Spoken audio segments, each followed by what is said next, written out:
부동산 투자를 하는 데 있어서 가장 중요한 것을 하나 꼽아보라면 저는 시세 파악이라고 생각을 합니다. 시세 파악만 정확하게 되면 비싸면 안 살 수도 있고 싸면 당장 구매할 수 있는 자신감도 생기는데, 대부분은 시세 파악을 정확하게 하지 못하기 때문에 사기도 당하고 손해도 보게 되는 것입니다.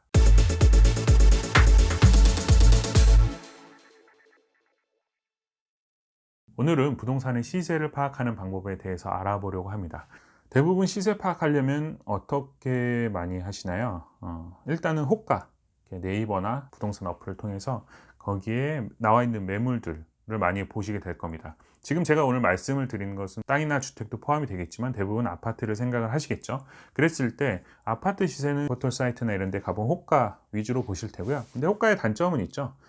비싸게 부를 수도 있어요. 집주인들은 대부분 부동산 상승을 원할 테니까 높게 불러요. 예를 들어서 뭐 5억짜리 집을 나는 팔 마음도 없으면서 한 6억, 7억 부르는 거죠.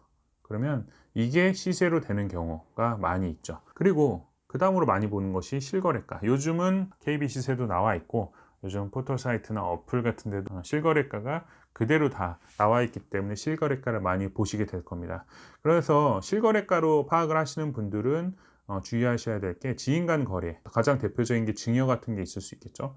이런 경우는 시세를 대부분 다 다운시키는 경우가 많이 있습니다. 그리고 급매물 같은 경우, 예를 들어서 뭐 10억짜리 아파트인데 사람이라는 것은 개인사가 다 있기 때문에 내가 이것을 9억에 받고도 팔아야겠다 라고 하시는 분은 9억에 팔 수도 있죠. 뭐 욕은 상당히 먹겠지만 9억에 팔 수도 있어요. 그럼 그게 실거래가에 반영이 되기 때문에 조심하셔야 될 것입니다. 저는 여기서 한 가지를 더 추가하려고 합니다. 우선 법원에 보면 경매 사이트가 있습니다. 물론 저 같은 경우는 유료 사이트를 통해서 좀 더 세밀하게 정보를 보고 있긴 하지만, 만약에 유료 사이트를 이용 안 하고 계신 분들이다 그러면 포털 사이트에 법원 경매라고 한번 쳐보십시오. 그러면 이런 화면이 나오고 물건 검색, 내가 원하는 위치에, 뭐 제가 지금 여기에 블라인드 처리해 놨지만 물건을 검색을 해 보시는 겁니다.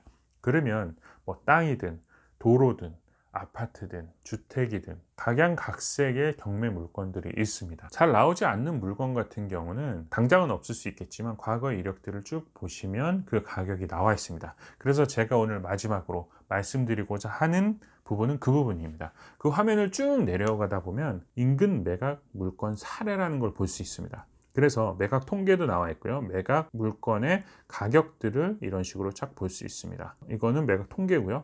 가격들도 쫙 볼 수 있고요. 그리고 진행 물건도 볼 수 있습니다.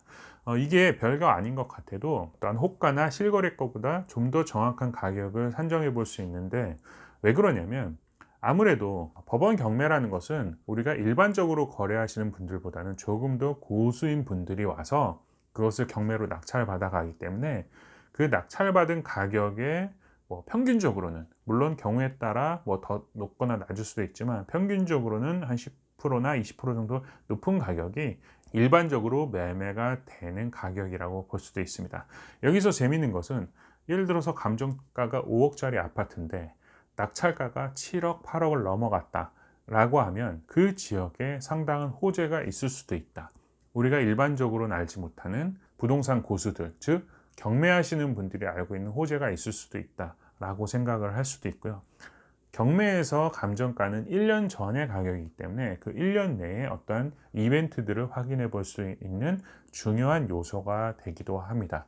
그래서 저 같은 경우는 어떤 시세를 파악해 볼 때 일반적으로는 실거래가 정도에서 그냥 확인해 봐도 충분하지만, 내가 이 차를 들어갈 것이다, 아니면 매매를 할 것이다, 그 지역의 이슈들을 보고 싶다면 그 지난 이력, 법원 사이트 들어가면 이런 임금 매각 물건인 사례를 통해서 그 가격들을 산정해 봅니다.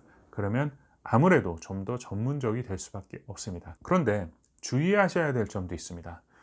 법원의 경매 물건이라고 해서 그 가격이 100% 현시세를 반영한다고 볼 수는 없고요. 경매도 앞바지 뒷바지에 터무니없는 가격이 있습니다. 앞바지 뒷바지라는 것을 제가 간단하게 설명을 해보자면, 경매를 잘 모르시는 분들은 어떤 컨설턴트들, 브로커들을 통해서 경매를 들어가시게 되면 상당히 위험한 분들이 많은데, 가장 대표적인 게 예를 들어서 5억짜리 아파트를 5억 5천에 낙찰받게 하고, 앞바지라는 것은 그 터무니없게 높게 가격을 쓰기에 사람을 심어 놓는 것입니다. 뒷바지라는 것은 만약에, 그러니까 상담해 주는 분이 5억 5천짜리 입찰가를 썼다면 나는 사람을 시켜서 5억 4천 혹은 5억 4,990만 원, 뭐 한 10만 원 정도 차이가 나게끔 2등을 써버리면 컨설팅을 의뢰한 분들은 10만 원 차, 20만 원 차로 내 낙찰을 받았기 때문에 상당히 기분 좋게 가져가면서 컨설팅 수수료를 상당히 후하게 주는 경우가 많죠. 그런 식의 가격의 왜곡을 제외하고는 경매에서 낙찰받은 가격은 상당히 전문성이 있는 분들이 가격을 낙찰받은 것이기 때문에 신뢰할 수 있는 가격이라고 생각이 듭니다.